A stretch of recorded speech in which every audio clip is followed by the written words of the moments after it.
Hello guys, welcome once again to my YouTube channel. It's me, your girl, Barrister Elizabeth, aka Efficient Elizabeth.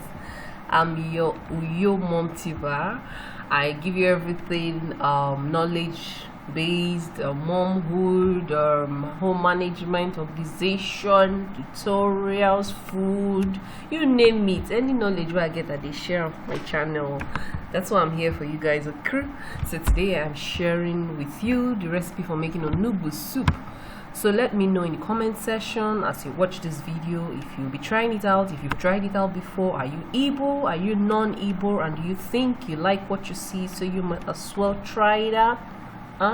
So I just simplified everything, and trust me, this soup is quite easy to make, honestly guys. So if you're going to be trying it out, just let us know in the comments. And if you know other ways of making it too, yeah, because even I am still learning, we learn every day, yeah, let us know. So thank you for engaging with my content all the time. I really do appreciate you guys. If you've not subscribed before, please hit the subscribe button and turn on the notification bell sign. But if you've subscribed before, don't bother. Please feel free to share this video with your friends. Thank you. So guys, these are the ingredients for onugbu soup. That's bitterleaf soup, onugbu in Igbo language. This is your palm oil, this is salt, this is dry pepper. You could use fresh pepper if that's what you have or you prefer. Feel free to do so. This is crayfish, ground one. This is stockfish. This is what we call pomo, Candadas cow tripe. This is mangala, dry fish, dry catfish. I just chose to pieces it. Mind you, the stockfish and the dry catfish have been dipped in hot water and softened before I pieces them. And then this is ogiri, and then this is bitter leaves. I bought it this way in the market as long, washed long. They sell it that way. Those are Anambra women in market, the normal open market, by the way.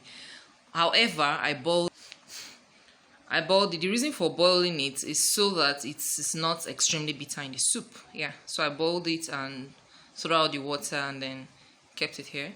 And then this is ede, that's cocoyam, boiled already. You must have seen the raw one in picture before now. It's already boiled. I've boiled it already and I have peeled it. Let me get you guys closer. I have peeled it. Can you guys see? So I've boiled and peeled the back off. So I'm about to pound now. And then this is basically the ingredients, guys. So come along with me. Let's make this onugbu soup.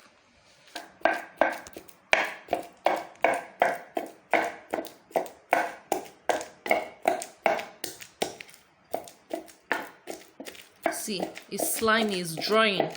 You can feel it, right? It's drying. That's how it should be, really.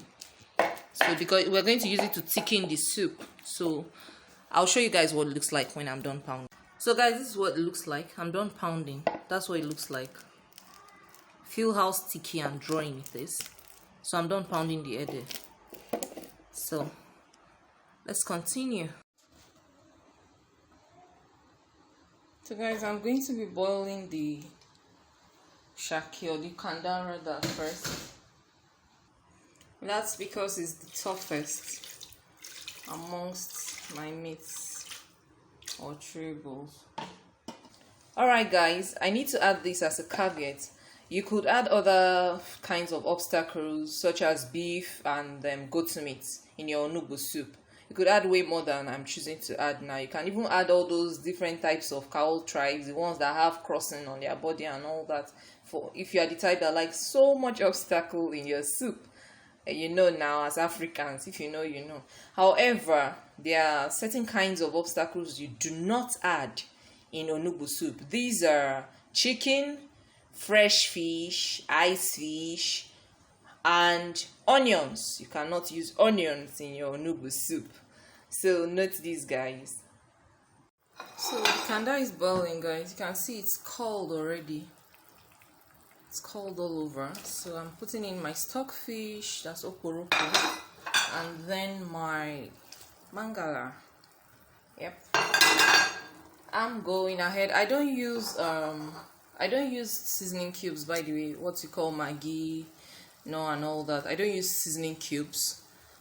at all. Maggi, no, whatever it's called. I don't. Healthy living stuff, right? Because of MSG. That's a very harmful chemical. You can Google it, check it out yourself. So that's my ogiri I just added. That's my ogiri. Local seasoning or local seasoning. And then my crayfish, which is already pounded. I'm going ahead to add the pepper. Remember, if your choice is fresh pepper, please feel free, go ahead.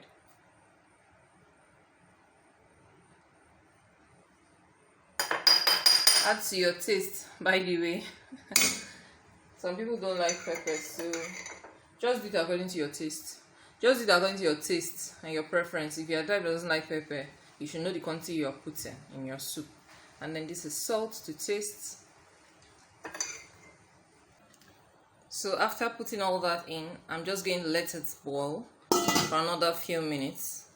Say some 3 to 5 more minutes. Just in case you are the type who uses seasoning cubes, perhaps this is the point where you also put in your stock cubes before you let it boil. And then I usually add some more water, like the quantity of the soup I would like to have. This is the point where I add up my water, and that will make the quantity or the level of the soup. No more adding water afterwards.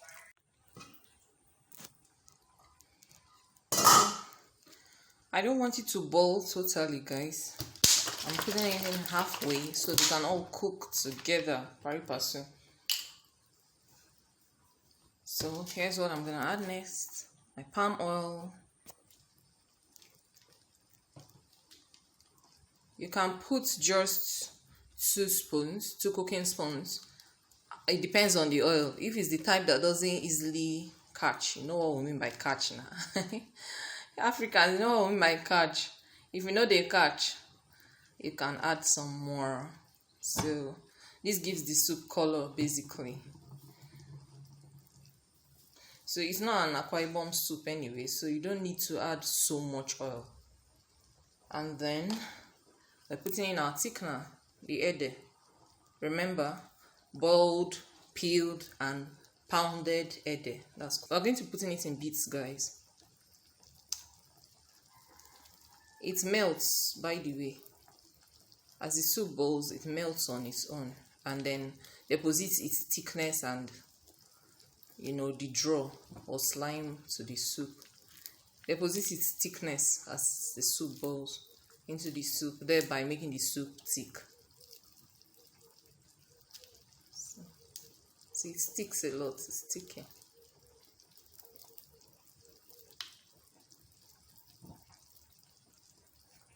So after putting in the ede, you go straight on to put your drum roll, please. Drum roll, please. The elephant of this recipe. The reason for which the soup derived its name in the first place. Bitter leaves, onugbu.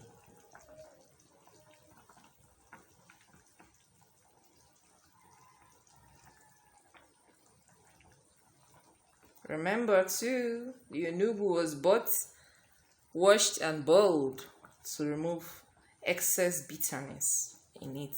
So this onugbu, so guys, this onugbu basically, you add it according to your taste, because there are some people that don't like too much of the leaves in the soup, man. So they just put a handful or two handfuls rather of onugbu.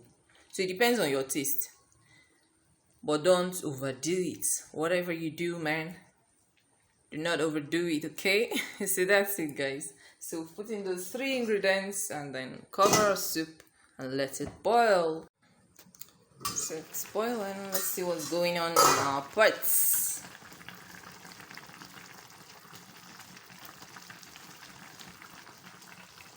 You turn a bit. You turn them like woman. Let me sound like my darling mom. She will say turn food like woman, not like a man. So turn them like woman. Just you go turn them with sense.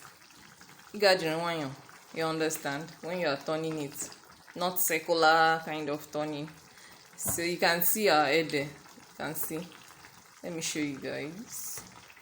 That's bits of our headed cocoyam. So you can see it's dissolving, like I said. Me personally, I don't go looking for the head. I don't go scouting for it to press it against the pot and mash it and all of that.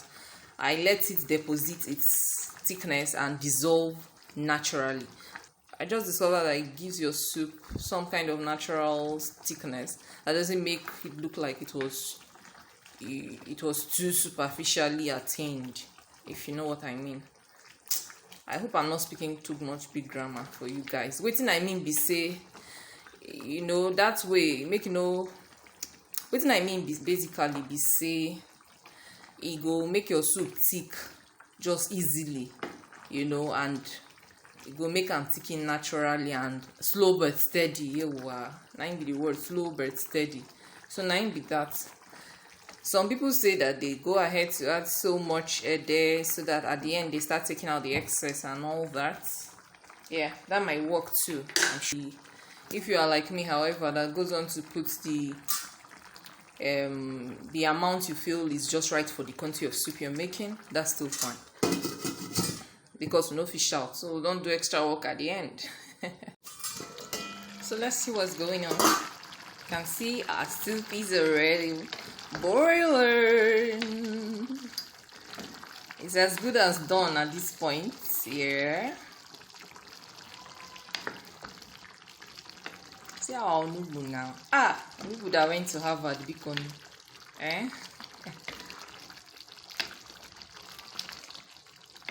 Chai, go. Nekwa Onugbu soup na, ọ gara Harvard University na USA.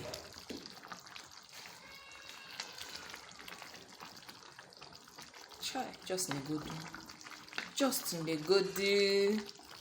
the thing, the things that are happening inside this cookware.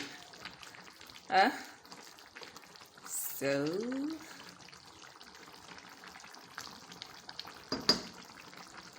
I'm reducing the heat of my gas right now and just letting it simmer for a few moments, and then I'm taking off the gas. So that's it, guys. That's what it looks like when it's done. See the consistency. So as you turn it, as I stir, it thickens. Don't bother about that. It thickens, man. So by the time you serve it and let it cool a while and you're eating, you're gonna feel the thickness, man. So that's it, guys.